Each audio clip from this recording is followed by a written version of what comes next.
जन्म मुनि जतन कराई, अंत राम मुख आवत नाई। जन्म जन्मों से जीव मेरी तरफ भागेगो, फिर भी मैं बाको नहीं पकड़ूंगा। और एक बार जिसे धोखे से पकड़ लिया, उसे फिर इस तरफ नहीं छोड़ता हूँ, फिर तो पार ही कर देता हूँ। महाराज पूतना के प्राणों को ठाकुर जी ने हरण किया। पूतना जिस समय गिरी तो महाराज कई एक वृक्षों को दाब करके नीचे गिरी। किसी ने मैया से कहा, मैया ते लाला को पता ना है, पता नहीं कहाँ गए हो। मैया एते होते डोल रही, अरे लाला आज लाला कहाँ चलो गए हो। सो महाराज किसी ने कह दे हो, बोले मैया एक राक्षसी के ऊपर ते छोरा कीड़ा कर रहे हो। मृतक पूतना के ऊपर ठाकुर जी कीड़ा कर रहे हो। सभी ग्वाल बाल भाग करके गए, सीढ़ी को लगायो, सीढ़ी लगा करके तब पूतना के शरीर से भगवान को उतारो। मैया ने कही, अरे लाला मैं लाला जी पूतना के ऊपर। बोले तो बोले या के टुकड़े करके फिर या की अंत्येष्टि करो। और जैसे ही महाराज अंतिम संस्कार करो तो इतनी सुंदर सी महक दसों दिशाओं में भई, मानो किसी संत ने दिव्य हवन करो हुए। राजा श्री परीक्षित ने पूछा, बोले प्रभु पूतना जैसी राक्षसी के जीवन में जिसने कोई पुण्य नहीं किया, और वह जब अंतिम चिता जली तो उसके में इतनी सुंदर सी खुशबू क्यों आई। तो सुखदेव भगवान ने कहा, हे राजा श्री परीक्षित, चाहे कितना भी मलिन चित्त का प्राणी क्यों ना हो, लेकिन एक बार प्रभु से स्पर्श जो हो गया प्यारे, तो प्रभु से स्पर्श होने के बाद फिर उसके जीवन में कोई चीज शेष नहीं बचती है। सो जाने जहे दे जनाई, और जानत तुम्हें हो जाए, उसी में समाविष्ट होगा। पूतना को माँ की गति दे दी प्यारे। और ये पूतना पूर्व जन्म में कौन थी?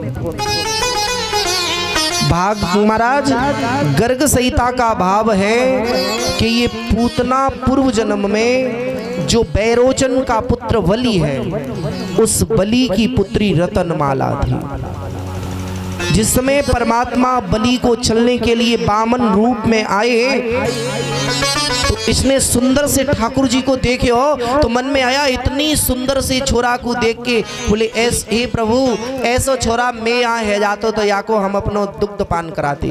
भगवान ने कहा, बोले मैया बनने का तो सौभाग्य हम किसी और को दे चुके हैं, एक जन्म का नहीं 3-3 जन्म का। अब तुम माँ तो नहीं बन सकती हो, लेकिन दुग्ध पान करने की बात करती हो तो ये तो है सकेगो। लेकिन जब ठाकुर जी ने उसके पिता को छल लियो, कोई भी बहन बेटी के सामने जब उसके पिता या भाई के साथ कोई छल करता है तो फिर बहन कहती है या को सत्यानाश होना चाहिए। तो मैया रतनमाला ने भी यही कहा, बोले ऐसो छोरा अगर मैं ही उधर से जन्म तो बाय हम विष दे के मार देते। और मानस जी एक बात कहती हैं, बोले जो इच्छा करी हो मन माही, तो हरि कृपा कछु दुर्लभ। भगवान ने कहा, जाओ दोनों वरदान सार्थक करूंगा, पहले तेरे हम दुग्ध को पान करूंगा और फिर तू मोकू बिसऊ दे दियो मैया। यही कारण था कि प्यारे, वैसे कारण तो कई एक हैं, अन्य अन्य पुराणों के अन्य अन्य भाव हैं। आनंद रामायण का कुछ और भाव है, आदि पुराण का कोई और भाव है, पद्म पुराण में कोई और भाव है। भविष्य में कभी मौका लगा तो गुरुदेव भगवान की कृपा से ये कई एक चरित्रों को आपको बाद में श्रवण करा देते हैं। मेरे प्यारे, पूतना का उद्धार हुआ, मैया लाला को लेके आई। सर्वप्रथम गऊ के गोबर से लेपन किया, गऊ की पूंछ से जाकर के झाड़ा लगाया लाला को गौशाला में जाकर के। और महाराज भगवान के ही नामों को ले करके मैया झाड़ा लगा रही है। हे पद्म नाम भगवान मेरे लाला की रक्षा करियो, हे मधुसूदन भगवान मेरे लाला की रक्षा करियो। अब भगवान सोचते हैं मन में तो बड़े हंसते हैं, बोले देख मैया तू मेरे नाम से मेरी ही झाड़ा लगा रही है। बाबा नंद ने तिल के पहाड़ बना करके विप्रन को दान में दिए। धीरे धीरे भगवान 27 दिन के हुए तो सक्तासुर आयो। सकटा सुरायो महाराज। सकट जो अपने यहाँ पहले बैलगाड़ी हो में बैलगाड़ी को जानते हैं सब लोग, हाँ सबके यहाँ होती थी। मी ब्रज में महाराज या को सकट बोले, और सकट के पास में ही पालना में ठाकुर जी पौड़े सकटा सुरायो, भाई सकट पे बैठे हो। और जैसे ही वाकू नीचे को दबावे लगे हो सो महाराज ठाकुर जी ने अपने अंगूठे को लियो, जरा सो प्रयार करे हो, क्योंकि प्यारे ये परम धाम के कृष्ण हैं। जब तक प्रभु श्री राम गोकुल में महाराज रहे तब तक प्रभु ने कोई अस्त्र शस्त्र नहीं उठाया।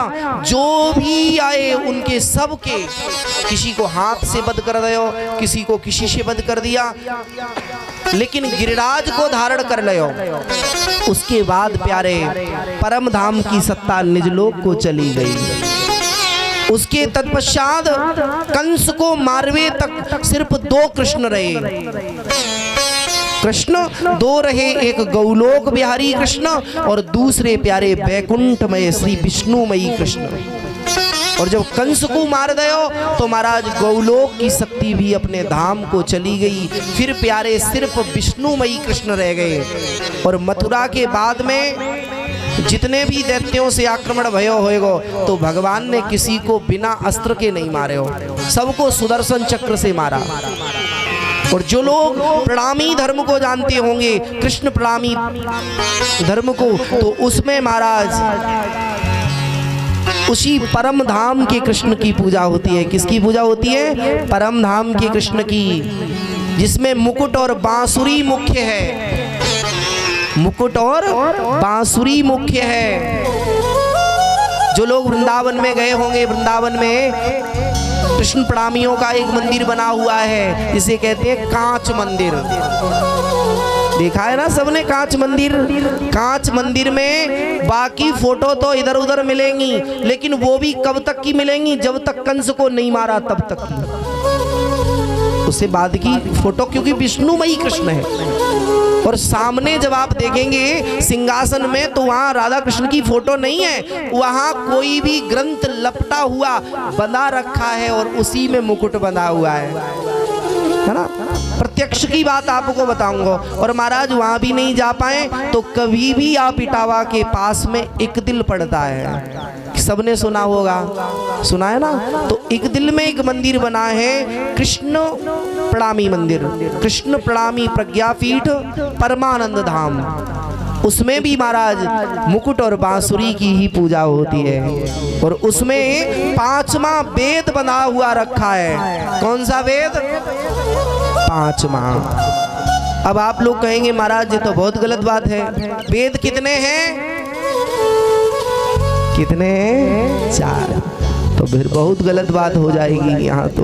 हाँ। वेद महाराज, जैसे मान लीजिए ब्रह्मा के एक मुख से एक वेद निकला, और जिस समय सृष्टि का सृजन हुआ तो ब्रह्मा जी ने इधर उधर देखा तो ब्रह्मा जी के 4 मुख हो गए चारों दिशाओं में देखने से। और ब्रह्मा जी के एक मुख पहले से था, तो ब्रह्मा जी के कितने मुख हुए? और शिव जी की आरती में भी कहते हैं एकानन चतुरानन पंचानन राजे, कहते हैं ना। अब जब 5 मुख हैं, प्रत्येक मुख से एक वेद निकला है, तो वेद कितने होने चाहिए थे? 5, 4। अब कहोगे महाराज तुम नयो वेद बता रहे हैं। अब अगर ये बात नहीं है तो एक आरती आती है,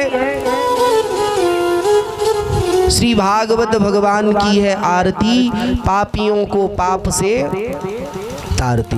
आगे वाली लाइन आपने बड़े अच्छे से सुनी होगी। ये अमर ग्रंथ है, मुक्ति पंथ है। तो फिर आगे की लाइन क्या है? पंचम वेद निराला। अब इसको वेद की संज्ञा दी गई है, वास्तविक ये वेद नहीं है। भागवत जी को इतनी महत्वता क्यों दी गई? क्योंकि भागवत जी जो है ना, इसमें सत्य की वंदना की गई है। और सत्य क्या है? सत्य एक परमात्मा है। 5वां वेद क्या है प्यारे? 5वां वेद है सुषुम वेद। कौन सा वेद है? सुषुम वेद। और इस सुषुम वेद में ही प्यारे निज स्वरूप की बात कही गई है। ये बात हजम नहीं होगी इतनी जल्दी, क्योंकि हद को जीव रहे हद माही और बेहद पहुँचे नाही। बेहद नहीं जा सकते हो। कभी भविष्य में ऐसा मौका लगा तो आपको एक एक जगह से ये तक बताएंगे कि महाराज सबसे पहले महाराज गायत्री जी के पास में 4 वेद हैं और एक महागायत्री है। जैसे विष्णु है और महाविष्णु है, वैसे ही गायत्री है और महागायत्री है। गायत्री जी के पास 4 वेद हैं और महागायत्री के पास 5 वेद हैं। कितने वेद हैं? 5 वेद हैं। महाराज आ जाएं उसी जगह। मेरे प्यारे आचार्य संत कहते हैं सक्टासुर को भगवान ने उद्धार करो, त्रिडाव्रत को मुक्ति दी परमात्मा ने। ये सक्टासुर जो है ना प्यारे, ये हिरण्याक्ष का पुत्र है। इसका नाम है उत्कच। इसे लोमस ऋषि का श्राप लगा है, जिसके कारण ये महाराज दैत्य बना। भगवान ने कृपा करी तो या को उद्धार हुए। इधर भगवान ब्रज में लीलाएं कर रहे हैं। बाबा नंद गुप्त रूप से जाकर के वासुदेव जी से मिले और वसुदेव जी से पूछा तो वसुदेव जी ने कहा अब मेरे लालाओं को नामकरण संस्कार करवाओ। तो महाराज यदुवंश के पुरोहित हैं पूज्य गर्गाचार्य जी भगवान, और गर्गाचार्य जी ने ही गर्ग संहिता का लेखन किया है। और अगर ये बातें आपको मिथ्यासी लग रही हो तो गर्ग संहिता को पढ़ लेना। गर्ग संहिता के गौलोक खंड को जिस समय आप पढ़ेंगे तो गौलोक खंड में कथा आती है कि महाराज गर्ग संहिता के गौलोक खंड में ही ये उपाख्यान दिया गया है कि जिस समय भगवान बामन का दूसरा नाम क्या था? बामन तो इसलिए कह दिया गया क्योंकि वो वामन उंगल के थे या बामन विद्याएं थी, इसलिए दूसरा नाम क्या था?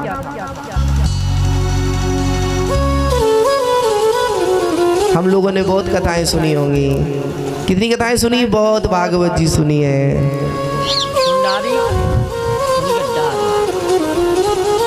उनका दूसरा नाम था उपेंद्र भगवान। क्या नाम था? उपेंद्र भगवान। और उपेंद्र भगवान ने ही बलि से जिस समय 3 पग भूमि मांगी तो 3 चरण की बात कही, बोले 3 चरण चाहिए, है ना। अब जैसे चरण का मतलब ये नहीं था कि उन्होंने पहले चरण में जब आकाश की तरफ किया तो आकाश का संधान किया, वहां खोज की। जैसे आज हमारे यहाँ जब चुनाव होता है ना तो कहा जाता है प्रथम चरण में होगा, द्वितीय चरण में होगा, तृतीय चरण में होगा। ऐसे ही उन्होंने चरण मांगे तो दूसरे चरण में उन्होंने नीचे के लोगों को देखा। ये जो 14 लोगों का ब्रह्मांड है, इस ब्रह्मांड में उपेंद्र भगवान ने ही शोधन किया। और उन्हीं ने जिस समय शोधन करे तो महाराज उनके पैर के नाखून से ब्रह्मलोक के ऊपर एक छिद्र बन गया, जिससे दिव्य प्रकाश हुआ। और वो दिव्य प्रकाश कहां से आ रहे हो? वो महाराज गौलोक धाम से आ रहा। ये उसमें विस्तार से कथा दी गई है प्यारे। मेरे प्यारे अब नामकरण संस्कार की बात आती है। गर्गाचार्य जी महाराज आए। मैया यशोदा ने रोहिणी से कही, बोले महात्मा जी की परीक्षा ले लेनी चाहिए। ये महात्मा जी कुछ जानते भी हैं कि नहीं। और हम लोग भी अक्सर करके देखते हैं ना कि कोई आचार्य संत आए तो सोचते हैं चलो इनकी परीक्षा ले लें, थोड़ा ये कुछ जानते भी हैं कि नहीं जानते। हाँ, तो महाराज मैया ने परीक्षा ली। छोरा को अदल बदल कर ले, ठाकुर जी को ले और रोहिणी की गोद में दे दो, और रोहिणी को लेके महाराज अपनी गोद में बैठ गई मैया। संत जी आए, दंडवत प्रणाम भई, और महाराज पूछा, बोले लाला का नामकरण संस्कार करो। सो महाराज अब संत जी ठहरे, उन्होंने तुरंत कह दिया, बोले हे यशोदा, जो तेरी गोद में रोहिणी को लाला है ना, या को नाम संकर्षण होएगा, या को नाम संकर्षण होएगा, चूंकि जो एक गर्भ से दूसरे गर्भ में खींच करके डाले हो गए हो। या को नाम संकर्षण होएगा, या को नाम बलभद्र होएगा, या को नाम बलराम होएगा। और बोले हे रोहिणी, जो तुम्हारी गोद में यशोदा का ये छोरा है, इसके एक नाम नहीं होंगे, इसके तो अनंत नाम होंगे। ये जैसी जैसी कीड़ा करेगा और वैसे ही आके नाम होंगे, लेकिन यहाँ को मुख्य नाम कृष्ण होएगो। बोले कृष्ण नाम क्यों होएगो? बोले इसके कृष्ण कहने से ही प्यारे समस्त देवी देवताओं का इसमें चिंतन होगा। कृष्ण कहने से कोई भी देवी देवता नहीं छूट सकता, एक बार कृष्ण कहने से। कृष्ण में ही सब कुछ समाविष्ट है। बोले कृष्ण नाम होगा, कृष्ण का मतलब है आकर्षण, इसमें बहुत आकर्षण होएगा प्यारे। तो संतों ने गाया भी है, कृष्ण कहने से तर जाएगा, पार भव से उतर जाएगा, होगी घर घर में चर्चा तेरी, काम ऐसा जो कर जाएगा, नाम लेने से तर जाएगा। नामकरण संस्कार हुआ, बाबा ने कहा अब मुझे चलना चाहिए। मैया ने कहा नहीं बाबा, आपने मेरे यहाँ नामकरण संस्कार करे हो, और यहाँ मैं एक निवेदन करूं, आपके यहाँ कभी आचार्य, कभी संत या विप्र पधारे तो कभी भी बिना प्रसाद के उन्हें अपने यहाँ से नहीं जाने देना। उनको प्रसाद पवाओ और उन्हें दक्षिणा भी दो। आचार्य विप्रों को बिना दक्षिणा के नहीं विदा करना चाहिए। अब मैया ने प्रसाद कहा तो बाबा ने कहा मैया मैं काऊ मेताई के हाथ से बने हो भयो प्रसाद नहीं पाऊं। बोले तो? बोले मैं तो अपने ही हाथ से बनाऊं तभी पाऊं। बोले बाबा तो बना ले। मैया ने सामग्री दे दी, बाबा ने सुंदर सो प्रसाद बनायो, और प्रसाद बना के जैसे ही रखियो तुलसी पधराई, और जो तुलसी पधराई जो नेत्र बंद किए और स्तुति करी, और मन में सोचा कि भगवान आओ हे गोविंद भोग लगाओ। और ठाकुर जी महाराज अंदर लेटे हुए और कन्हैया महात्मा को बुलाए हुए की देर वही ठाकुर जी घुटुओं से आए और बाबा के सामग्री को भरियो और पाए लगे। जैसे ही देखियो महाराज सो एकदम नेत्र, अरे नंदरानी, अरे यशोदा देख तो ते छोरा ने मेरी सारी रसोई दूषित कर दी, अब मैं यहाँ प्रसाद को नहीं पाऊंगा। मैया एकदम आई, एक गुलचा लगाया, बोले अरे लाला चो बाबा रो है रोज, बाबा की तो वैसे ही मूछें जली जा रही चूल्हे में दबे दबे, और तू जाके प्रसाद है और बर्बाद कर रहे हो। ए चल लाला अंदर चल, तो को पवाऊंगी प्रसाद। मैया ले गई, लाला को अंदर बंद कर दो, कुंडी लगा दी, बोले महात्मा जी अब बना लो। बोले मैया तुमको का पागल बना रही है का? अरे नहीं पवानो है तो वैसे ही मना कर दे। बोले नहीं। बोले अब तो देख कितनो समय है गो मैया, अब भोजन बनाएंगे, साग मनिया करेंगे, फिर साग सिद्ध होएगो, फिर फुलका लगाएंगे, फिर महाप्रसाद बनाएंगे, फिर बैकुंठी बनाएंगे, तो समय लगेगा, तो क्या करना चाहिए? बोले अब मैया ऐसो कर। बोले कहाँ? बोले तू तो मुझको सामग्री दे दे, मैं तस्मई बना ले ते यहाँ दूध हतो का? बोले अरे बाबा जी बात कर रहे हैं, 1 लाख गाँव है हमारे यहाँ गौशाला में, तमाम दुग्ध ही दुग्ध है, बाबा को दुग्ध दो। बाबा ने तस्मई बनाई सुंदर सी, बना के जैसे ही थाल सजाया, जो तुलसी पधराई और जो ठाकुर जी को स्मरण करो, कुंडी लगी रही। ठाकुर जी निकल करके आ गए और पुणे पाने लगे, और जैसे ही बाबा ने नेत्र खोले, ठाकुर जी दोनों हाथों से पा रहे। बाबा कह भाई बारो हतो, बोले मैया हे नंदरानी, और तब तक ठाकुर जी ने जरा सो मुस्कुराए दो, और जहां ठाकुर जी मुस्कुराने, बाबा की भाव समाधि लग गई। और समाधि में क्या देखते हैं गर्गाचार्य जी कि शंख चक्र गदा पद्म असंख्य नेत्र लेकर के विराट रूप में श्री ठाकुर जी पा रहे हैं। गर्गाचार्य जी ने मन ही मन में प्रणाम किया, बोले प्रभु आज मेरे जन्म जन्म की भक्ति सार्थक है गई, जीवन है गयो मूर्ति के सामने रख करके कि हे प्रभु पाओ, हे प्रभु पाओ। आज मेरी भक्ति सार्थक भई, जो आपने निज हाथों से प्रसाद पाया, ठाकुर जी के जो मुख से प्रसाद गिरा, उस प्रसाद को पाया। संत तो यहाँ तक कहते हैं जैसे राम जी के हाथ से एक बार काग लेके गया ना रोटी, है ना, हरी हाथ से ले गयो माखन रोटी।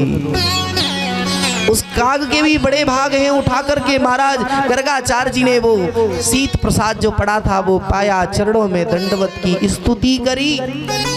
अब महाराज भगवान ने कह दिया बाबा राज को राज ही रहने देना, कहना नहीं है। बोले क्यों? बोले अगर कह देगा तो हम वृंदावन में जो लीला करवेताई आई है वो लीला नहीं है पाएगी, फिर तो हम ब्रह्म बन जाएंगे। और जहाँ ब्रह्म बने, जब हम ब्रह्म बन जाएंगे तो हमें मंदिर में बैठे हुए पड़ेगा, क्योंकि जब तक मूर्ति की प्राण प्रतिष्ठा नहीं होती है तभी तक तो गर्भगृह से इधर उधर घुमाई जाती है, और जब बाकी प्राण प्रतिष्ठा है जावे तो बाकू तो स्थापित करते हो जाए। बाबा ने स्तुति करके बाबा अपने धाम के लिए गए। इधर एक दिन की बात प्यारे, श्री ठाकुर जी बैठे हुए हैं। मन में आया भैया पृथ्वी ने ये विचार किया, बोले मुकु ठाकुर जी बड़े बड़े संत मेरे ऊपर वन पर्वत कंटक इत्यादि होते हैं, ठाकुर जी आप भी कीड़ा कर रहे हो, आप मेरा भी भोग लगाओ, आप माखन मिश्री खाए वाले हमें कब पाओगे। सो ठाकुर जी ने महाराज मृतिका खाई, ठाकुर जी ने मृतिका खाई, और जैसे ही ठाकुर कन्हैया ने मिट्टी खाई मोटे मोटे से डेला मुख में भर लिए, मोटे मोटे से डेला भरे। किसी ने जाके मैया से कह दिया, बोले मैया देख तो ते लाला मिट्टी खा रहे हो। मैया एकदम आई, कन्हैया भागे, ठाकुर जी को पकड़े हो। मैया लाला यहाँ तेने मिट्टी खाई है कहाँ? अब ठाकुर जी दोनों गालों में भरे मिट्टी, मुंह खुल नहीं रहे हो कि मुंह खोलेंगे चोरी पकड़ी जाएगी। अब ठाकुर जी एकदम सरिलाते, मैया नहीं खाई है। मैया कहती है लाला तू झूठ बोल रहे हो, तेने मिट्टी खाई है। और छोटो सो छोरा हो जब मिट्टी पाए ना तो आज भी ये आदत होती है, छोरा फिर यही कहेगा नहीं खाई। मैया को लगे हो, बोले लाला तेने मिट्टी खाई नहीं तो पिटाई करूंगी तेरी। मैया ने दोनों उंगली बनाई और जो ठाकुर जी के कपोलों को धर के दाबा, मुंह खुलियो। अब ठाकुर जी ने सोचा मैया जब तेने मेरे मोढ़े को खोल ही दयो है तो अब देख ही ले जा में है का। सो महाराज जैसे ही मुख खोला महाराज तो मैया यशोदा तो चकित है गई कि उसमें वन पर्वत नदी स्वर्ग इत्यादि उसमें असंख्य ब्रह्मांड दिखाई दिए। किसी में मैया यशोदा दधी बिलो रही है, किसी में ठाकुर जी कीड़ा कर रहे हैं। मैया एकदम सर पकड़ के बैठ गई, बोले हे भगवान मैं तो समझ रही थी लाला को मोड़े देख रही, ये तो पता नहीं कौन सी भाटी में घुस गई मैं तो। और वही घाट को नाम पड़े हो महाराज ब्रह्मांड घाट। आज भी आप हमारे वृंदावन में आएंगे तो प्यारे रमण रेती से जब जाएंगे तो आपको बीच में ही ब्रह्मांड घाट मिलता है। वहीं ठाकुर जी ने ब्रह्मांड के दर्शन कराए। अंत में ठाकुर जी ने मोड़े को बंद कर लियो। मैया ने लाला को पकड़े, बोले मिट्टी खाओ काम बिगाड़ेगो। सो एक दिन महाराज पकड़ के लाई, मैया ने उखल में बंधन कर दिया। उखल बड़ा सा था, बांध दिया। और जैसे ही महाराज बांध्यो ठाकुर जी तो ठाकुर जी ठहरे, क्योंकि हमारे जो राम जी है ना वो सरल ठाकुर जी हैं, मर्यादा की मूर्ति राम जी हैं। और ठाकुर जी जो है ना वो चपलता वाले ठाकुर जी हैं, ये चंचल ठाकुर जी हैं। सो महाराज एकदम से भैया जैसा कार्य करने लगी, का है गो भैया जाको कौन सो कमर टेढ़ी है रही जाए।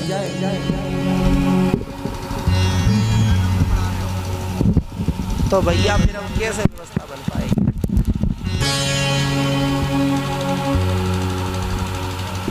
नहीं आएगा। वृंदावन बिहारी लाल की जय हो। मेरे प्यारे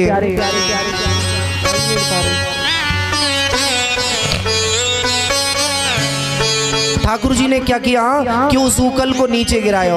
और जैसे ही ऊकर को नीचे गिरायो, ऊकल के गिरते ही ठाकुर जी उसे खचेड़ के ले गए। दो वृक्ष खड़े हुए हैं हिमला अर्जुन के, उनके मध्य में जाकर के जैसे ही उसको फंसाया, नेक जरा सी ताकत लगाई, दोनों धराशायी हो गए। उनमें से दो दिव्य पुरुष निकले, दोनों ने ठाकुर जी की स्तुति की और स्वधाम प्रतिपद्दत भगवत धाम को गए। मेरे प्यारे ये दोनों कुबेर के पुत्र थे। एक का नाम नलकुबर और दूसरे का नाम मणिग्रीव था।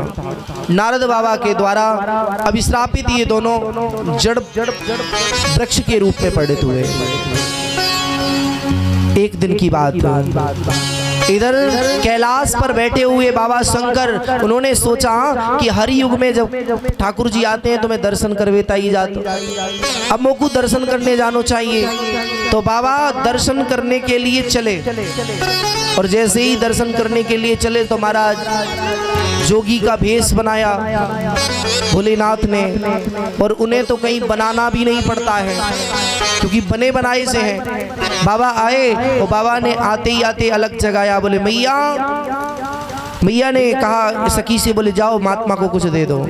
महात्मा ने सखी कुछ लेकर के आई, बोले बाबा प्रसाद ले लो। बोले अरे सखी, मैं या प्रसाद को क्या करूँगा, ऐसे प्रसाद है तो नित्य में अपने धूना में डाल दूं, ये कंकड़ पत्थर दे रही तुमको।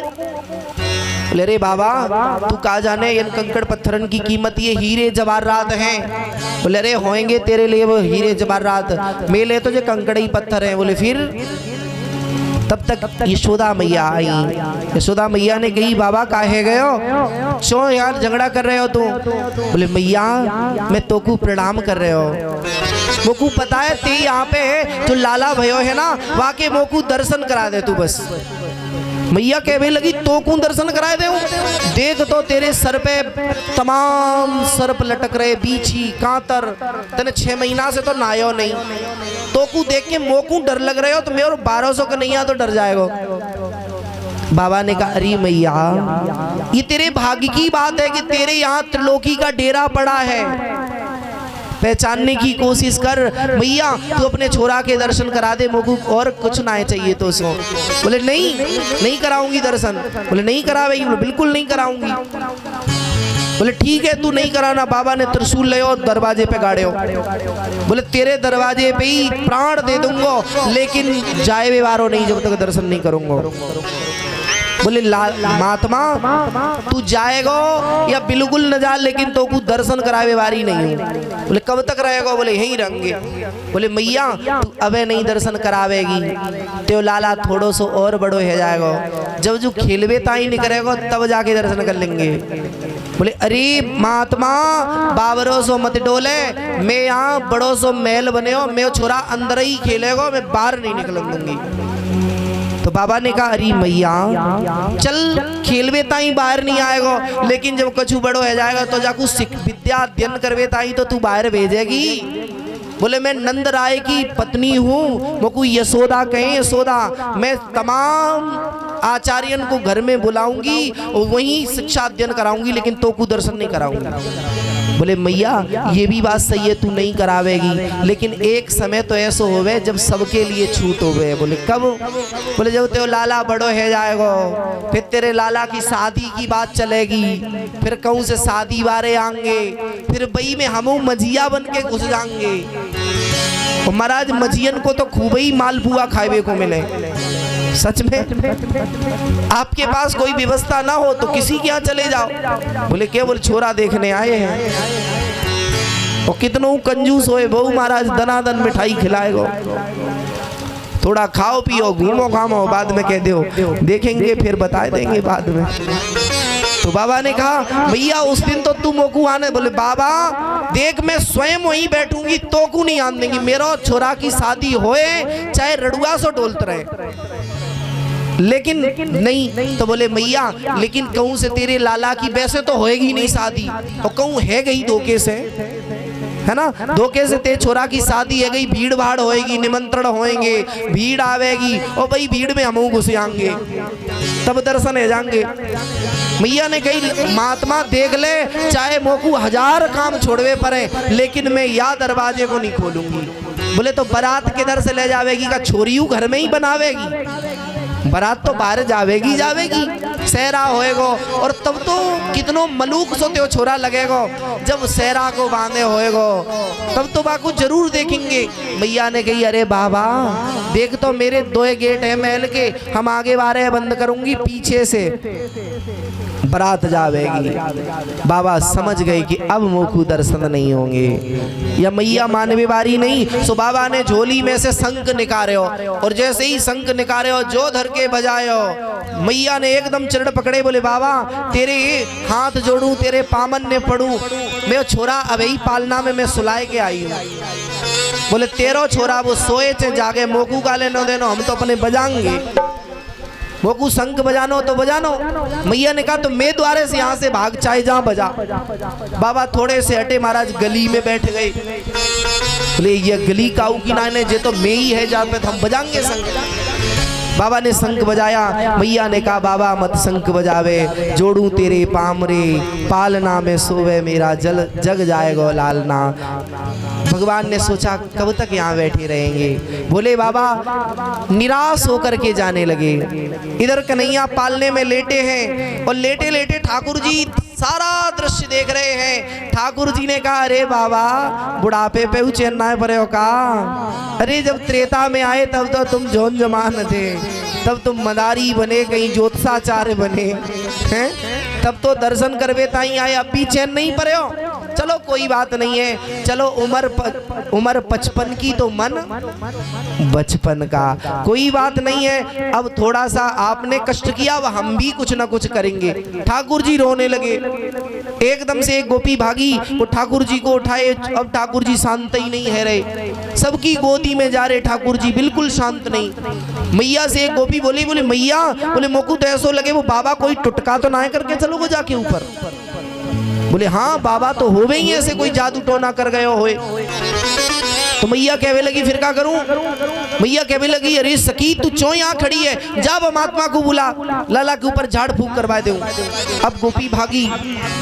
बोले बाबा जा रहे हैं धीरे धीरे। गोपी ने आवाज लगाई, बोले अरे बाबा, अरे बाबा का सुन रहे हो है का? अब भोले बाबा ने सुन तो ली। अब भोले बाबा ने सोचा अगर पहले ही बार में ही हम देखने लगे तो बात बिगड़ जाएगी, भाव खाओ, है ना। हम लोगों की भी आदत होती है, कभी कभार सुन लेते हैं लेकिन फिर भी ऐसे बैठे रहते हैं। ऐसा लगता है जैसे हम मूर्ति बने बैठे हो।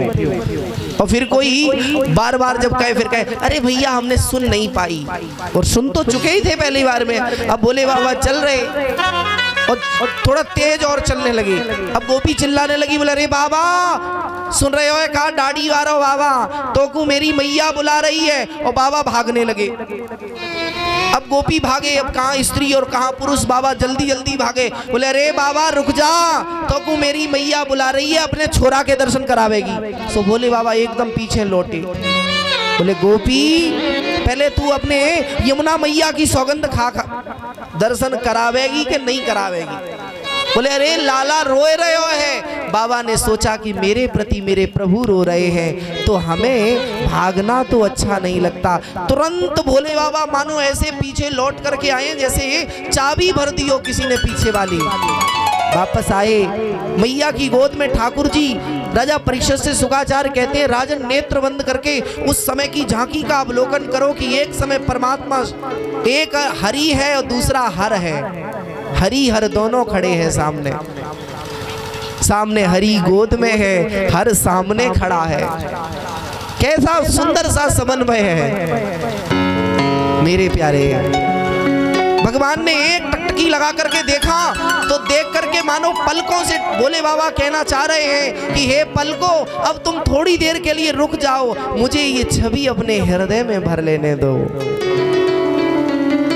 अब बीच में ये पर्दा नहीं होना चाहिए मेरे प्यारे। मैया ने कहा महात्मा, और जैसे ही ठाकुर जी ने देखा भोले बाबा को, ठाकुर जी एकदम चुप है गए। बोले देख तो बाबा तेने कौन सा टुटका करे हो, तेरी शकल में ऐसा कौन सा जादू है तो को देख के मेरे छोरा शांत है गए हो। बाबा ने कहा अब मैं कहा जानू तेरे छोरा को, तो बोले जा वह शांत तो को नहीं देंगे। फिर बोले बाबा जैसे ही पीठ की भगवान फिर भी रोने लगे। बोले ले बाबा या को पकड़। बोले तो मैया या को झाड़ा लगा दे। बोले देख लगा दे। बोले काय से लगाऊं बाबा? बाबा बोले कि ला मैं सर्प से झाड़ा लगा दे। बोले नहीं नहीं फन मार दे मेरे छोरा को, का भरोसो? बोले तो कांतर से झाड़ दूं का? बोले नहीं। बोले बीच ही से चलेगा? बोले नहीं ये तो बहुत ज्यादा चढ़े। बोले फिर बाबा ने कहा मैं अपने जटाओं से झाड़ा लगा दूं। मैया ने कहा हाँ ये कुछ हद तक ठीक है, वैसे ये भी डंडे से कम है क्या, कब से पानी नहीं पड़े हो इनमें। सो महाराज जब भोले बाबा ने जटा लिए और भगवान शंकर तो चाहते ही थे ये, भोले बाबा ने सर से पाम तक ले गए, पाम से सर तक ले गए, अंत में अपना सर लिया गोविंद के चरणों में रख दिया। ये प्रेम होता है प्यारे। भगवान ने कहा अरे भोले बाबा तुम मेरे लिए इतने नीचे झुक गए हो, तुमसे ज्यादा भक्त कोई संसार में हो नहीं सकता। जितने भी वैष्णव हैं वो सभी तुम्हारे से ये सीख लेंगे कि बाबा तुम में इतना ज्ञान होने के बाद योगियों में योगी महायोगी हो, देवादिदेव महादेव कहलाए, लेकिन हृदय आपका बालक जैसा है, तन तो आपका वृद्धों जैसा है लेकिन हृदय बालक जैसा है। महाराज भोले बाबा ने कहा मैया अपनी झोली में हाथ डाले हो, एक कारे कारे सो शिवलिंग दयो, एक बटिया दई, बोले लो या पकड़ो, बोले या को का करनो है, बोले जहां तेरो लाला स्नान करे उसी के पास में या को रख दियो, तेरे लाला को स्नान करे हो भयो जल जब बटिया से है के जाएगो तो ते लाला को जीवन में नजर, आज तो हम हैं और कल नहीं मिले तो फिर कहां से। तो महाराज आपने अक्सर देखे होएगो कि जिस मंदिर में ऊपर राधा कृष्ण विराजे होंगे तो नीचे भगवान भोले बाबा को जरूर बैठा देते हैं, जबकि वो उनके मस्तक पर विराजे हुए हैं। कन्हैया ने कहा अरे बाबा तुम इतने नीचे जा सकते हो, कोई बात नहीं, यदि तुम इतने नीचे तुम जाओगे तो चिंता नहीं करो, तुम्हें इस ब्रज में ऐसा स्थान दिवाऊंगा, ऐसा स्थान दिवाऊंगा कि तुम्हें देखने के लिए लोग स्पेशल आएंगे तुम्हारे दर्शन के लिए। मेरे प्यारे अब ठाकुर जी वृंदावन में दूसरी लीला करते हैं। फिर भगवान ने माखन चोरी लीला की। विचार करो उस प्रभु को माखन चुराने की क्या आवश्यकता पड़ गई। मेरे प्यारे जो गोपियां हैं ना, ये गोपियां कोई साधारण नहीं है, ये गोपियां कोई साधारण नहीं है। वेद की ऋचाएं गोपियां बनी आकर के, बड़े बड़े अमलात्मा विमलात्मा जिन्होंने जीवन निकाल दिया भजन करते करते, जिन्होंने कभी ठाकुर जी को देखा भजन में था, वो सभी संत गोपी बने आकर के। महाराज जितनी भी गोपियां हैं यहां तक कहते हैं कि सभी वेद के मंत्र बने आकर के गोपियां। अब महाराज ठाकुर जी ने सोचा अब भगवान ने अपनी छोटी सी टोली को तैयार करे हो।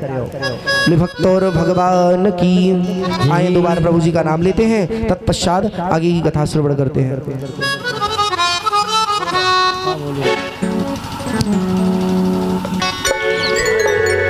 आई जइयो श्याम आई जइयो श्याम।